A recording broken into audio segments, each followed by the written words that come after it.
sir এতিয়া আমি যোনটো ওৱান চেণ্টাৰ ইনিচিয়েটিভ যোনটো ষ্টাৰ্ট কৰা হৈছিলে তো আপুনি এটা ছ'চিয়েল ৱৰ্ক কনক্লেভতো ইনিচিয়েট কৰি পেলাই সেই বস্তুটো লিংকেজ কৰিছে ফৰ বিটিআৰ অঞ্চল বা আপোনাৰ শ্ৰীৰামপুৰ অঞ্চলত সেই বস্তুটো আপুনি কি ক'ব বিচাৰিছে বিকজ আপোনাৰ ছ'চিয়েল ৱৰ্ক কনক্লেভ কৰিছে কাৰণেহে আজি চাগে এইবোৰ ইনিচিয়েটিভ আপুনি ষ্টাৰ্ট কৰিব পাৰিছে সেইটো বিষয়ে আমাৰ অলপ মই ক'লো যে মোৰ প্ৰেৰণা জীৱনত বৰ্তমান পৃথিৱী হিচাপে প্ৰমোদ বড়ো ডাঙৰীয়া তেখেতৰ পৰা বহুত প্ৰেৰণা পাইছোঁ বহুত ইনস্পিৰেশ্যন মটিভেশ্যন পাইছোঁ আৰু সেই মটিভেশ্যন ইনস্পিৰেশ্যনৰ মাজতে মই ভাবোঁ যে যিসকলে প্ৰয়াস কৰি থাকে যিসকলে ট্ৰাই কৰি থাকে তেখেতসকলৰ কাৰণে ৰাস্তা সদায় খোলা থাকে আৰু খোল খাই যায় আৰু সেই মৰ্মে মই ভাবোঁ যে ইণ্ডিয়া আৱাজ ফাউণ্ডেশ্যনৰ লগতো মোৰ চিনাকি হ'ল আৰু সেইটো মানে মই ৰাস্তাটো পালোঁ বা দুৱাৰখন মই খোলা পালোঁ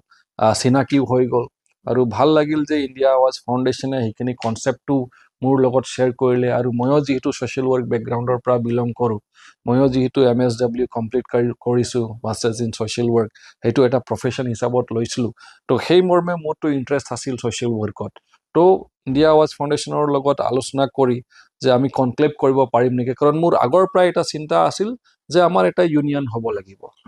আমি একেলগত থাকিব লাগিব এটা টিম হ'ব লাগিব আৰু সেই হিচাপত আমি কাম কৰিব লাগিব তো সেইটো মোৰ আগৰ পৰাই যিহেতু ইচ্ছা আছিল তো সেই ইচ্ছাটো মানে মই মানে বাস্তৱ ৰূপ দিবলৈ বহুত প্ৰয়াস ব্যক্তিগত পাৰ্চনেল মানে লেভেলত বহুত চেষ্টা কৰিছিলোঁ কিন্তু মানে এটা সঠিক ৰূপ দিব পৰা নাছিলোঁ কিন্তু মই যিহেতু বৰ্তমান চৰকাৰত আছোঁ লগতে ইণ্ডিয়া আৱাজ ফাউণ্ডেশ্যনৰ লগত যোগাযোগ হ'ল তো মই ভাবোঁ যে মই এটা সঠিক সময়ত আহি পালোঁ যে এইটোৱে ৰাইট টাইম আগবাঢ়িব লাগিব তো সেইকাৰণে আমি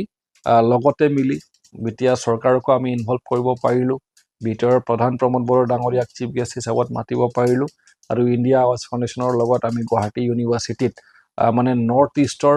first social work north east social work conclave আমি পাতিবলৈ সক্ষম হ'লোঁ আৰু তাৰ পৰাই বহুতখিনি যিবিলাক স্পনচাৰ আছিল যিবিলাক আমাৰ ৰিচোৰ্চ পাৰ্চন আছিল তেখেতসকলৰ লগত চিনাকি হ'ল আৰু থ্ৰু ইণ্ডিয়া আৱাজ ফাউণ্ডেশ্যনৰ নেটৱৰ্কৰ জৰিয়তে আমি এতিয়া সেইখিনি সুযোগ পালোঁ যে যাতে আমাৰ এইখন সমষ্টিত যাতে কাম কৰিবলৈ আৰম্ভ কৰিব পাৰোঁ গ্ৰাছৰুট লেভেলত যাতে কাম কৰিবলৈ আৰম্ভ কৰিব পাৰোঁ আৰু সেই মৰ্মে আজি তাৰিখত চাবলৈ পালোঁ যে আমি ওৱান ষ্টপ চেণ্টাৰ বা ওৱান চেণ্টাৰ পাবলৈ আমি সক্ষম হ'লোঁ আমাৰ সমষ্টিত এতিয়া 3খন ওৱান চেণ্টাৰ এতিয়া হৈ গ'ল আমি মুকলি কৰিলোঁ আৰু এই ওৱান চেণ্টাৰৰ জৰিয়তে বহুতখিনি গেপছ মই ভাবোঁ যে এতিয়া মিনিমাইজ হৈ যাব বহুতখিনি লুপহোলছখিনি আমাৰ মিনিমাইজ হৈ যাব আৰু বহুতখিনি ইউথছ ইয়াৰ পৰা লাভান্বিত হ'ব বহুতখিনি পৰিয়াল ফেমিলিজ ইয়াৰ পৰা লাভান্বিত হ'ব ডিজিটেল এক্সেছটো যিটো মানে এটা মানে লেকুনে বা এটা গেপ আছিল সেই গেপখিনি এতিয়া ফুলফিল হৈ যাব আৰু ডেফিনেটলি বৰ্তমান যুগত আমি চাওঁ যে যিবিলাকে ডিজিটেলি